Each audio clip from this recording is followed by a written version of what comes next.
Que el Señor me los bendiga, lo siga bendiciendo hoy y siempre. Hoy quería traerles una pequeña reflexión respecto a las situaciones que nos acogen muchas veces en nuestras iglesias, en la falta de deseo de trabajar por ella, en la falta de deseo de congregarnos, de estar juntos siempre.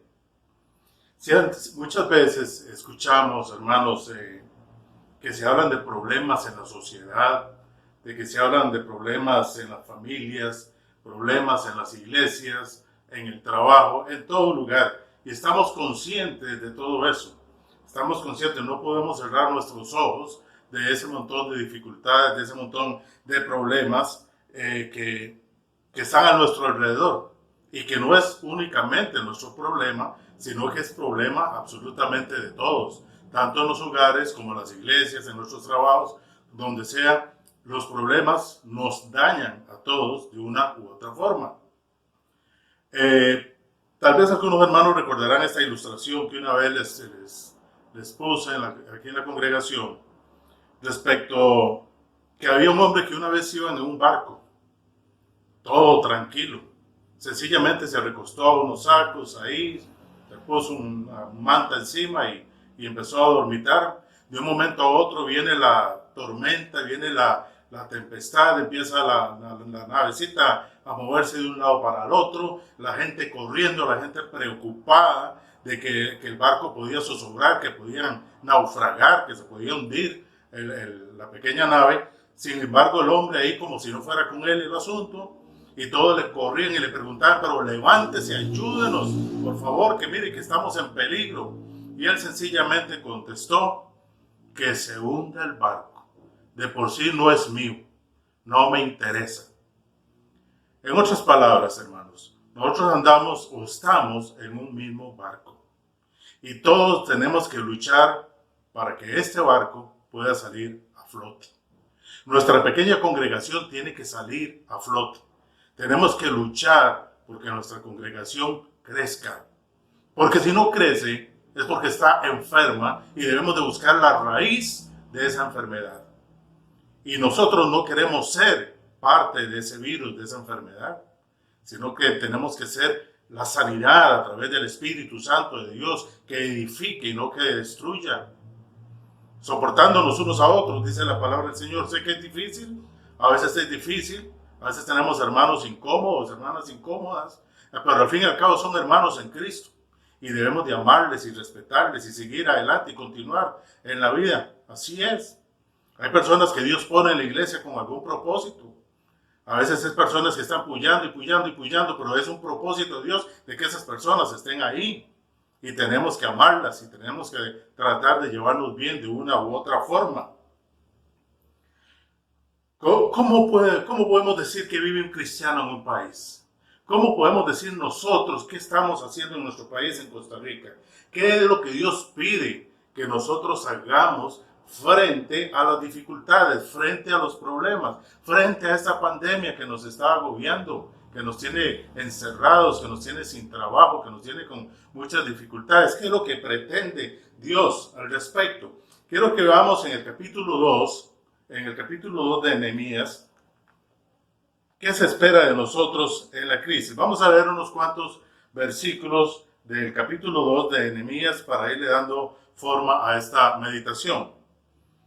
Dice la palabra del Señor: sucedió en el mes de Nisán, en el año 20 del rey Artajerjes, que estando ya el vino delante de él, tomé el vino y lo serví, y como yo no había estado antes triste en su presencia, me dijo el rey: ¿por qué estás triste tu rostro? Pues no estás enfermo. No es esto, sino quebranto de corazón. Entonces temí en gran manera. Tenemos que recordar esto, hermanos, y meditar en esto. Nehemías estaba ante el rey Artajerjes. Él era el copero del rey. Y delante del rey no había nadie que pudiera estar triste. Pudiera tener un dolor muy grande en su corazón, la pérdida de un ser amado o lo que fuera que tuviera, pero no tenía que estar triste porque sencillamente lo mataban. Era una ley que le cortaban la cabeza o lo encerraban, lo destruían, pero lo desaparecían. No había forma de estar triste delante del rey. Sin embargo, Nehemías tenía tristeza y el rey lo notó. Y créame que Nehemías se perturbó. Créame que Nehemías sintió miedo de que el rey pudiera quitarle la vida. El rey le dice, esto no es normal en ti. Tú nunca estás de esa forma. Dice el siguiente versículo. Y dije al rey, para siempre viva el rey. ¿Cómo no estará triste mi rostro cuando la ciudad, casa de los sepulcros de mis padres, está desierta y sus puertas consumidas por el fuego? Me dijo el rey, ¿qué cosa pides? ¿Qué es lo que quieres, Nehemías? ¿Qué cosa pides? Entonces oré al Dios de los cielos. Mire aquí una observación. Primeramente, Nehemías oró al Rey de los cielos. El rey le dice, ¿qué me pides? Sin embargo, Nehemías pidió dirección a Dios antes de pedir, antes de buscar lo que él necesitaba. Y dije al rey, dice, si le place al rey y tu siervo ha hallado gracia delante de ti, envíame a Judá, a la ciudad de los sepulcros de mis padres y la reedificaré. La reedificaré. Es impresionante lo que dice la Biblia de Nehemías. Pensemos un poco, analicemos un poco. Él era, como dije anteriormente, copero del rey. Él estaba muy bien, él no tenía por qué preocuparse. Vivía en un palacio, tenía riquezas, tenía sus comodidades, tenía sus buenas vestiduras, sus buenos alimentos, tenía siervos que le servían a él, a pesar de que él era el copero del rey, pero era una persona de autoridad, tenía autoridad y había personas que le servían a Nehemías. Él podía estar sencillamente tranquilo, pero no. Él estaba pensando en la ciudad, en su ciudad, en los sepulcros de sus padres. Él estaba preocupado, él estaba triste. Y muchas veces a nosotros, como el hombre del barco, no nos importa nada de lo que esté sucediendo a la iglesia, a los hermanos, a nuestro país. Sencillamente somos nosotros y nada más que nosotros. No nos importa absolutamente nada. Pero aquí el rey, como tuvimos aquí en la lectura, miró triste, lo miró muy triste. Él creyó que estaba enfermo, él creyó que Nehemías estaba enfermo, que estaba padeciendo una enfermedad, algo que lo estaba destruyendo por dentro. Y el rey se preocupó porque el rey amaba, lo quería a Nehemías. Por eso fue ese perdón, esa gracia que Dios puso al rey Artajerjes para que mirara a Nehemías con gracia y le concediera lo que Nehemías le pedía al respecto para ir a reconstruir la ciudad de sus padres. No era costumbre de Nehemías estar así, él siempre estaba contento, él siempre estaba feliz de servir al rey, él estaba feliz donde estaba. Muchas veces nosotros estamos felices y contentos donde estamos, tranquilos. Pero cuando nos enteramos de que hay un hermano, una hermana, una familia que está necesitando, que quiere, que necesita de nuestra ayuda, y si verdaderamente nosotros somos hijos de Dios, nos vamos a turbar, nos vamos a preocupar y vamos a empezar a orar y vamos a empezar a pedirle al Señor, Dios, pon en mi corazón cómo voy a poder yo hacer para poder ayudar a mi prójimo, para ayudar a mi iglesia, para que mi iglesia crezca. Hermanos, hay iglesias que tienen poquitos miembros, pero son miembros trabajadores, son miembros fieles a Dios, no al hombre, a Dios. Y esas iglesias empiezan a crecer,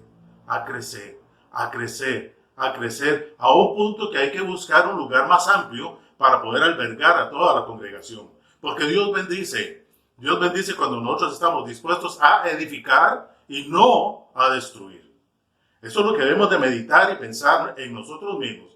Hacer un análisis, tener una mirada retrospectiva de nosotros mismos. Si somos llamados a servir o sencillamente somos destructores. Y si somos destructores, somos hijos de Satanás, porque Satanás es el destructor. Nosotros somos hijos de Dios y Dios nos ha enseñado a construir. a construir, a edificar siempre las buenas cosas. Veamos lo que dice, voy a leer nuevamente lo que dice el verso número 3. Y dije al rey, para siempre viva el rey. Él tenía mucho respeto para el rey Artajerjes. Él siempre tenía mucho respeto. Para siempre viva el rey. ¿Cómo no estará triste mi rostro cuando la ciudad, casa de los sepulcros de mis padres, está desierta y sus puertas consumidas por el fuego? Como repito, hermanos, él estaba muy bien, él no necesitaba preocuparse por eso, pero a él le importaba la ciudad. Nosotros somos constructores, artesanos de la paz. No podemos quedarnos indiferentes de las cosas que están sucediendo en nuestro país y en nuestra iglesia. Tenemos que estar siempre listos, tenemos que trabajar no solo por nuestra vida, sino también por un pueblo de Dios que necesita ser salvo, que quiere ser salvo, y que nosotros sencillamente, ya yo soy salvo, ya yo no necesito de que me prediquen del evangelio, porque ya yo soy salvo, y la palabra dice que la salvación no se pierde, cruzo los brazos y no me importa, que pase lo que pase. Hermano, desde que usted llegó a los pies de Cristo, adquirió una gran responsabilidad. Y esa responsabilidad primeramente es para con Dios. Y vuelvo a repetir, lo he dicho hasta el cansancio, Dios es número uno. Número uno ante su familia, ante su esposa, ante su esposo, ante sus hijos, nietos, trabajo, lo que sea, Él es el número uno. Y si usted pone algo delante de Dios, es un idólatra. Porque está idolatrando a lo que sea, un objeto o una persona. Alguna cosa estaría idolatrando. Y Dios es un Dios celoso. Dios quiere toda honra, toda alabanza y toda fidelidad solamente para con Él. Solamente para con Él. Y aquí vemos cómo Nehemías no solamente se preocupaba por la ciudad de sus padres. Era un llamado que él tenía de parte de Dios de que sirviera. Que a pesar de su autoridad, donde estaba al lado del rey, era un hombre humilde. Un hombre humilde que iba a servir a eso. Nosotros tenemos que trabajar unidos. Ahora, ¿cómo lo vamos a hacer? Dejando nuestras posiciones egoístas. Dejemos de ser egoístas. Dejemos de ser egocéntricos. Propongámonos, hermanos, a edificar. Edifique su casa, edifique su familia, edifique lo que usted tiene a su alrededor. Porque la primera institución que Dios fundó en este planeta, en este mundo, fue la familia. Edifique usted a la familia. Sea un líder como hombre, como esposo. Sea un buen líder. Sea usted el pastor de su congregación. No permita que Satanás lo revuelque. No lo permita. Y aquí en la congregación, en la iglesia, sea un hombre que sirva. Sea una mujer servidora. En lo que sea que el Señor le ponga a hacer, sírvale. Porque eso es lo que pretende de cada uno de nosotros, servicio. Nosotros debemos de mirar más allá de nuestro propio bienestar. Tenemos que ver aún más lejos, tener una visión de lo que Dios pretende de nosotros. A pesar de nuestro bienestar, a pesar de nuestras comodidades, a pesar de muchas cosas, Dios es primero. Y si usted tiene que dar su vida y yo tengo que dar mi vida por Dios, tenemos que hacerlo. Tenemos que darla porque Él es número uno en todo. Dice en el capítulo 12, del 11 en adelante, la palabra aquí del Señor en Nehemías dice la palabra, llegue pues a Jerusalén. Bueno, llegó Nehemías a Jerusalén. El rey Artajerjes le dio carta de permiso para poder viajar, de poder hacer todas las cosas. Y dice aquí la palabra del Señor, que llegué pues a Jerusalén y después de estar allí 3 días, él estuvo ahí 3 días. Mire que este hombre llegó y fue paciente, esperó en Dios, estuvo orando en la intimidad con el Señor para que el Señor le guiara. Nosotros no podemos venir y tomar decisiones abruptas y decir esto voy a hacer y ya. Si aquí se hace lo que yo digo, como muchos pastores, aquí yo soy el pastor y se hace lo que yo digo. No. Hay que orar, hay que doblar rodillas y pedirle a Dios sabiduría de lo que nosotros vamos a hacer. Dice, y después de estar allí 3 días, me levanté de noche. Yo y unos pocos varones conmigo, dice. Y no declaré a hombre alguno lo que Dios había puesto en mi corazón que hiciese en Jerusalén. Hermano, dice que se levantó. Se levantó de noche. Nosotros muchas veces nos olvidamos de orar. Nos olvidamos de levantarnos y ponernos de rodillas ante el Señor. Aquí la palabra del Señor es muy clara y es muy transparente. Dice que unos pocos varones conmigo. ¿Cuántos varones están luchando con el pastor de la iglesia? ¿Cuántos varones están apoyando al pastor de su iglesia? Si es que es un hombre llamado de Dios, por supuesto. ¿Estaremos apoyando o estaremos destruyendo?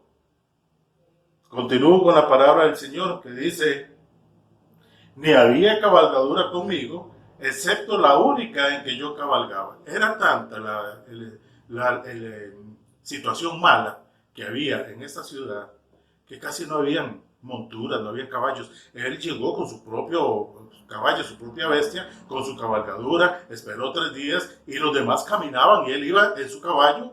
Dice aquí que su única cabalgadura, observando, mirando, y de noche, y a nadie le dijo. Dice: y salí de noche por la puerta del valle hacia la fuente del dragón y a la puerta del muladar, y observé los muros de Jerusalén que estaban derribados y sus puertas que estaban consumidas por el fuego. Pasé luego la puerta de la fuente y al estanque del rey, pero no había lugar por donde pasase la cabalgadura en que iba.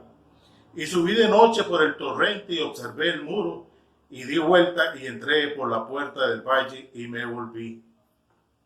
No había por dónde pasar. Eran tantos los escombros que Nehemías no podía pasar. Él sencillamente observaba los muros destruidos. Él veía el caos en la que estaba sumida la ciudad, su ciudad. Y muchas veces nosotros vemos, pasamos por los escombros, luchamos, escalamos, los saltamos, hacemos lo que sea, pero no nos preocupa. No son mis escombros, que a cada quien limpie su basura. Que cada quien haga lo que le corresponde. A mí qué me importa, a mí no me interesa. Ahora, ¿qué fue lo que hizo Nehemías? Él se fue por todas las murallas. Él sacó rato con unos muy pocos hombres y no le contó nada a nadie. Se fue solo por todas las murallas. Empezó a inspeccionar en dónde estaban las ruinas. ¿Dónde están nuestras ruinas? ¿Dónde está lo que tenemos que edificar? ¿Será que es nuestra familia? ¿Será que es nuestra vida misma, nuestras actitudes? ¿Será que nuestra congregación está derrumbada y tenemos que observar con unos poquitos qué debemos de hacer para reconstruir lo que se ha caído? Hay mucha enseñanza, hermanos, en esta palabra del Señor. Lo primero que hizo Nehemías, ¿qué fue lo que dice? Que lo leímos ahora hace un momento, fue abrir los ojos. Él observó, él miró paso a paso los escombros, la destrucción, los muros. Él abrió los ojos muy bien. Hay personas que dicen: yo soy cristiano y soy muy buen cristiano, yo no me meto con nadie. Hermanos, para ser un buen cristiano tenemos que meternos con la gente. Tanto inconversos como los mismos hermanos de la iglesia, los conversos. Tenemos que meternos, tenemos que conversar, tenemos que trabajar, tenemos que planear, tenemos que hacer bien las cosas para el Señor. Nosotros no podemos cruzarnos de brazos y sencillamente, como la ilustración que dijimos hace unos minutos atrás, desde el barco, que se hunda el barco, a mí no me importa. Y sabe, hermanos, que lamentablemente hay congregaciones que están decaídas por ser tan mediocres los líderes, por ser tan mediocres los que asisten a la congregación. Sin embargo, hay otras que están hacia arriba, siempre mirando hacia arriba, siempre mirando al Señor, porque son personas, son líderes, trabajadores, esforzados a pesar de las circunstancias, a pesar de los escombros, a pesar de la destrucción. Ellos están ahí siempre listos para trabajar y para servir al Señor. Ser cristiano es caminar con los ojos bien abiertos, observando, mirando qué es lo que tenemos que hacer y cómo tenemos que actuar ante la dificultad, ante la destrucción. ¿Cuántas veces en nuestras familias hay problemas? En todas las familias hay problemas. No hay una sola familia que no tenga problemas, porque desde que el pecado entró al mundo, problemas hay hasta para arriba. Montones de personas, montones de hogares están con problemas. El marido que se separa de la esposa, o la esposa se separa del marido, que los hijos se pelean con su papá, que la mamá con sus hijos, etcétera, etcétera, problemas y problemas. Muchas veces hijos que ven problemas en el hogar y sencillamente, por mí, sencillamente se van. Ese no es mi problema, que lo arreglen ellos. Que lo arreglen ellos. A mí eso no me interesa. Nehemías vio la ruina de ese pueblo y él se quedó ahí. Y nosotros debemos de quedarnos ahí. Satanás, el maligno, siempre llega a nuestro oído y nos va a decir: usted no tiene nada que hacer ahí. Esa iglesia no sirve. Esa congregación no sirve. Yo he escuchado esa expresión de nuestra iglesia. Yo la he escuchado. Váyase de ahí. Eso no vale la pena. Y Satanás los demonios han llegado a hablarme, a murmurarme al oído y me han hecho pensar y me han hecho meditar y me han hecho pensar cosas erróneas por los cuales he tenido que doblar rodilla y pedir perdón a mi Señor y decirle: Señor, ayúdame a ser un hombre que edifique y no un hombre que destruya. Muchas veces me siento muy animado y llega una persona y hace alguna cosa por ahí, murmura, habla de uno por detrás, como dice por ahí, le clava el puñal por la espalda y por delante de uno le pelan el diente, hermanito aquí, hermanito allá, y por detrás están hablando de uno y comiéndoselo. Y uno se desmotiva, porque Satanás llega y le dice: vea, ¿usted para qué va? Y mire qué clase de gente, mire cómo están hablando de usted.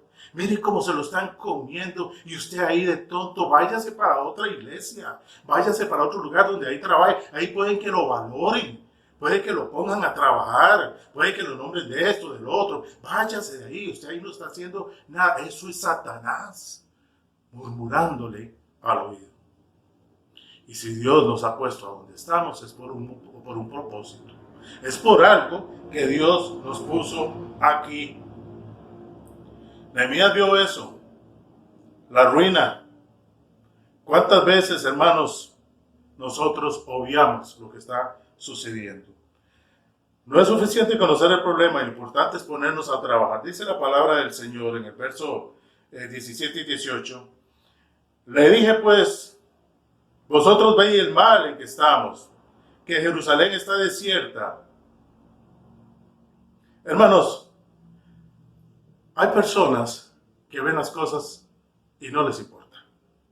Y aquí Nehemías le dije pues: vosotros veis el mal en que estamos, que Jerusalén está desierta y sus puertas consumidas por el fuego. Venid, dice, venid y edifiquemos el muro de Jerusalén y no estemos más en oprobio, no estemos más con brazos cruzados, no estemos diciendo que a mí que me importa, eso no es mío. Entonces les declaré cómo la mano de mi Dios había sido buena sobre mí. Dios le guió. Y asimismo las palabras que el rey me había dicho. Y dijeron ellos, los que estaban alrededor de Nehemías: levantémonos y edifiquemos. Así esforzaron sus manos para bien. Esforcémonos. No es suficiente conocer el problema, tenemos que trabajar. En el capítulo 3 y siguientes, saltando al otro capítulo, dice la palabra del Señor: entonces se levantó el sumo sacerdote Eliasib con sus hermanos los sacerdotes y edificaron la puerta de las ovejas. Ellos arreglaron y levantaron sus puertas hasta la torre de Amea y edificaron hasta la torre de Ananael. Junto a ella edificaron los varones de Jericó y luego edificó Zacur, hijo de Imri. Los hijos de Senea edificaron la puerta del pescado. Ellos la enmaderaron y levantaron sus puertas con sus cerraduras y sus cerrojos. Junto con ellas restauró Meremot, hijo de Urías, hijo de Cos, y al lado de ellos restauró Mesulam, hijo de Berequías, hijo de Mesabel. Junto con ellos restauró Sadoc, hijo de Bana. Bueno, etcétera, etcétera, etcétera, etcétera. Ahí empezaron por familias a reparar la muralla. La Biblia dice que no fue un hombre que la reparó, no fue Nehemías él solo. No fue Nehemías a empezar a buscar ladrillos y hacer mezcla y todo y empezar a edificar. Dice que fueron muchos hombres, fueron familias las que empezaron a edificar. cada uno de nosotros tenemos que empezar a edificar lo que tenemos al frente de nuestra casa, lo que tenemos al lado, lo que tenemos aquí. Cada familia allá en Jerusalén edificó el frente, la muralla que tenía en su frente, al lado, delante de ustedes, de ellos, empezaron a edificar ahí. Empezaron a trabajar ahí. La otra familia, el frente de ellos. La otra familia, por lo consiguiente. Y así sucesivamente hasta que la muralla volvió a estar edificada. Y nosotros somos una familia. He visto en el chat muchas veces cuando nuestra hermana Marcelli pone por ahí, ay, mi familia linda en Cristo. Les amo, mi familia. Ella siempre dice que somos su familia. Y somos una familia. Somos parte de la familia de Dios. Y como tal, nosotros tenemos que empezar a edificar el frente de nuestra muralla. El trabajo lo hicieron juntos y nosotros tenemos que trabajar juntos. No es uno o dos o tres. Somos toda la congregación. Si usted quiere ver una congregación linda y hermosa, tiene que trabajar, hermanos. Tenemos que trabajar juntos, todos nosotros. El trabajar en la casa, trabajar en nuestra vida, trabajar en nuestro trabajo. El problema es, hermanos, que la paz es la suma de los pedacitos del mundo. Cada familia, si cultivara la paz, no estaríamos como estamos. No estaríamos como estamos. Cada uno debe trabajar donde Dios nos puso. No hay que ser egoístas. No hay que ser egoístas. No debemos de rehuir de nuestra responsabilidad. No permitamos que Satanás nos esté murmurando al oído. Tratemos. Siempre vamos a tener un aguijón en nuestra carne, como dijo Pablo. ¿Y qué le decía al Señor? Bástate mi gracia. Bástate mi gracia. Un aguijón puede ser una enfermedad. Puede ser algo en la carne. Puede ser un hermano, una hermana. Puede ser cualquier cosa. La Biblia no nos declara qué fue lo que perturbaba a Pablo. Sin embargo, el Señor le decía, bástate mi gracia. Y a nosotros eso es lo que nos debe de motivarnos. La gracia que tenemos de parte del Señor. Trabajar es difícil, hermanos. Siempre van a haber problemas. Siempre. Miren que en el capítulo 4, en el versículo 3, el enemigo estaba ahí tratando de desanimar a los israelitas, como vamos a ver en un momento. Y así quiere Satanás hacer con nosotros, desanimarnos, quitarnos ese empuje, eso que sale de aquí, que quiero hacer, que quiero servir, que quiero preocuparme por la congregación. Dice Nehemías capítulo 4, versículo 3, y estaba junto a él Tobías amonita, el cual dijo, lo que ellos edifican, el muro de piedra, si hubiera una zorra, lo derribará. Imagínense, está Nehemías junto con un grupo de personas, con familias, edificando. Pero llega Tobías amonita y dice, no hombre, eso no sirve, un gato que le pase por encima se lo va a botar. De eso no sirve, mire qué desplomado está, mire qué mezcla más mal hecha, etcétera, etcétera, etcétera. Siempre va a haber alguien que nos quiere desanimar. Siempre habrá alguien que quiere desanimar. Hay gente que piensa que no se puede hacer nada, que ya ahí es mejor tirar la toalla, como dicen, ¿verdad? Nunca es tarde para empezar, hermanos. Nunca es tarde para empezar. Necesitamos a Nehemías en plural. Necesitamos a muchos Nehemías en nuestro medio para que edifiquemos, para que nuestro pueblo, nuestra gente se anime y no se desanime. ¿Sabe qué hizo Nehemías? Vean el capítulo 4, versículo 9 en adelante. Entonces dice, oramos a nuestro Dios. Y por causa de ellos pusimos guarda contra ellos de día y de noche. Y dijo Judá, las fuerzas de los acarreadores se han debilitado y el escombro es mucho y no podemos edificar el muro. Era tanto, ¿verdad? Y dice el versículo 14, después miré y me levanté y dije a los nobles y a los oficiales y al resto del pueblo, no temáis delante de ellos, acordaos del Señor, dice, grande y terrible, y pelead por vuestros hermanos y por vuestros hijos y por vuestras hijas, por vuestras mujeres y por vuestras casas.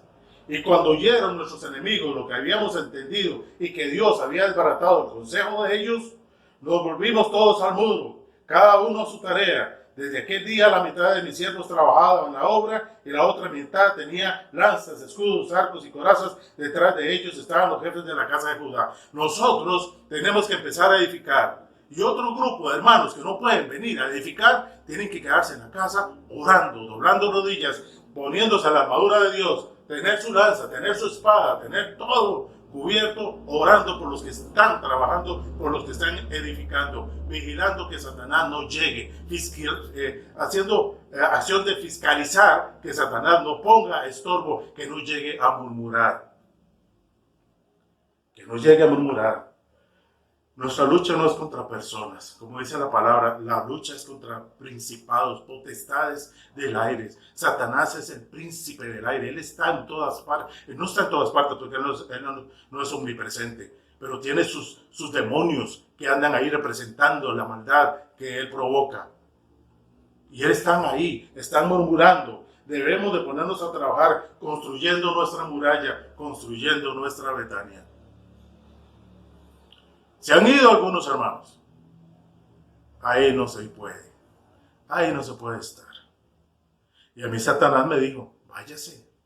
Ahí no se puede estar. Me ha desanimado y me ha enojado. Váyase. Váyase. ¿Para qué va a estar ahí? Pero no. Pero no. Que Dios nos los bendiga.